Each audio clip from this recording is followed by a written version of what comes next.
పశ్చిమాసియాలో యుద్ధ మేఘాలు కమ్ముకోవడంతో భారత స్టాక్ మార్కెట్లు సోమవారం భారీ నష్టాలతో ప్రారంభమయ్యాయి. ఇన్వెస్టర్లు అమ్మకాలకు తెగబడడంతో ట్రేడింగ్ మొదలైన కొద్దిసేపటికే బీఎస్ఈ సెన్సెక్స్ 2000 పాయింట్లకు పైగా కుప్పకూలింది. అదేవిధంగా ఎన్ఎస్జీ నిఫ్టీ కూడా కీలకమైన 24,000 మార్కును కోల్పోయి దిగువకు పడిపోయింది. దీంతో దలాల్ స్ట్రీట్లో ఒక్కసారిగా ఆందోళన వాతావరణం నెలకొంది. అమెరికా, ఇరాన్ మధ్య ఉద్రిక్తతలు తీవ్ర రూపం దాల్చడంతో అంతర్జాతీయ మార్కెట్లో ముడి చమురు ధరలు భగ్గుమన్నాయి. బ్రెంట్ క్రూడ్ ఆయిల్ ధర ఏకంగా 20% పైగా పెరిగి బ్యారెల్కు $114 స్థాయిని దాటింది. భారత్ తన చమురు అవసరాలు దాదాపు 88% దిగుమతులపైన ఆధారపడుతోంది. ఈ నేపథ్యంలో పెరిగిన చమురు ధరలు దేశంలో ద్రవ్యోల్బణాన్ని పెంచుతాయనే భయాలు ఇన్వెస్టర్లలో మొదలయ్యాయి. దీంతో విదేశీ, స్వదేశీ సంస్థాగత మదుపరులు తమ పెట్టుబడులను వెనక్కి తీసుకుంటున్నారు.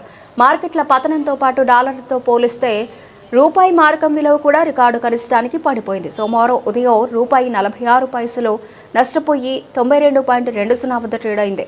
మార్కెట్లో భయాలకు సూచికగా భావించే ఇండియా విఐఎక్స్ 20% పైగా పెరగడం ఇన్వెస్టర్లలో నెలకొన్న తీవ్ర ఆందోళనలను సూచిస్తోంది.